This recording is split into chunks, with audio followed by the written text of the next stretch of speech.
Hello, everyone. Daniel here from the Next Issue Podcast. On today's video, I'll be doing a review for The Wheel of Time, Season 3, Episode 3, Seeds of Shadow. Um, so, this is the last of the premiere episodes for the show. Finally got around to watching it after the first two. Let me tell you, I really like what we're doing for the beginning of the season.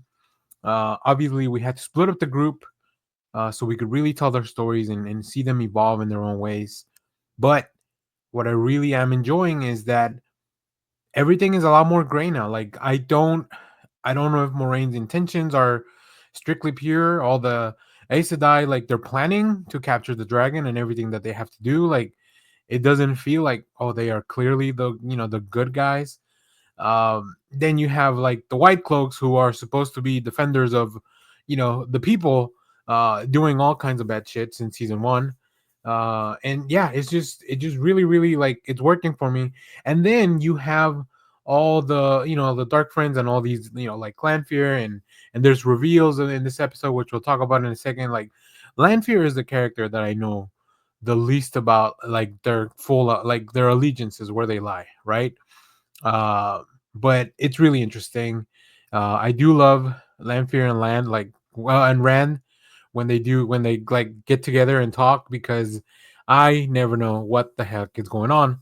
Like as far as like, are they trying to work together? Or are they trying to take each other down? What is this? What really is going on? So very interesting. Really fun series of events in this episode as well. So let's get talking about them. We begin with a big reveal that the prince consort Gabriel is Raven, who is also working for the Dark One. Um, I wasn't sure because they changed. They really funny. They changed the hairstyle of the of Gabriel to show, I guess, that he's evil. Like it's all evil. The evil characters slick back their hair, but he ends up meeting with Lanfear and Samael, who are kind of consorting against Moghedien. But it is revealed that Moghedien is also eavesdropping on them, and maybe they're working with Raven. I don't know. There's a lot of, even within the bad guys, even within the people that are supposed to be working for the Dark One, like there's a lot of back and forth and allegiances and betrayals. So I feel like after the fall of Ishmael, like everything really got very convoluted. Everybody's trying to grab their power. We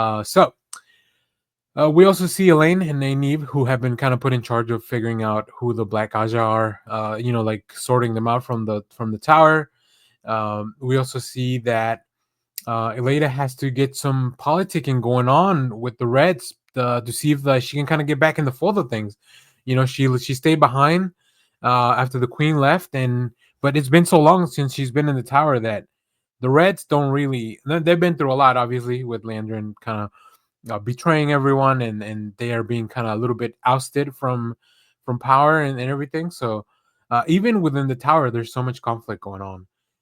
We go back to the desert as well, as the group that we're following with Ran runs into a death camp. So like somebody came in, just killed all these people.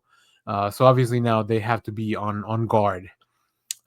We also see that the white cloaks take a family in order to try to get to Perrin. So throughout this whole thing, Perrin's been like, "I'll just turn myself in," but the town folk realize that if the white cloaks leave, then who's going to help them fight the Trollocs? And I think what Perrin is trying to do is unite the people of the Two Rivers to maybe defend themselves against the Trollocs, so they don't have to depend on the white cloaks. But even then, like how would they get rid of the white cloak? So that's a whole. I really hate the white cloak. There's one of the characters, I forget his name, but he's got the half white, half black hair. We've seen him since season one. He is such just love to hate that character.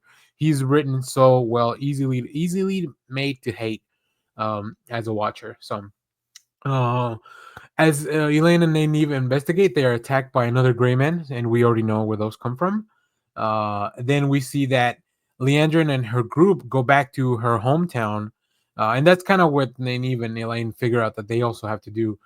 So that'll come into play later on.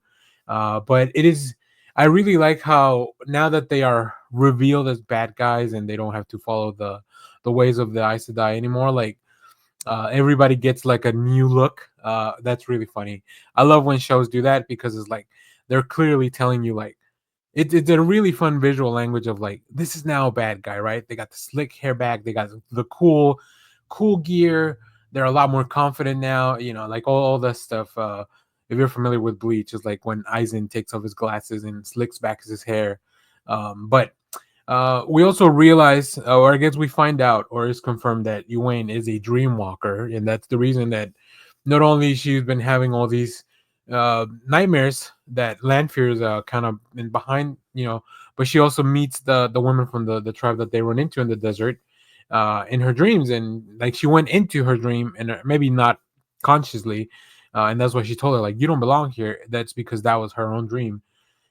Somebody from a land's past runs back into him at the scene at the bathhouse.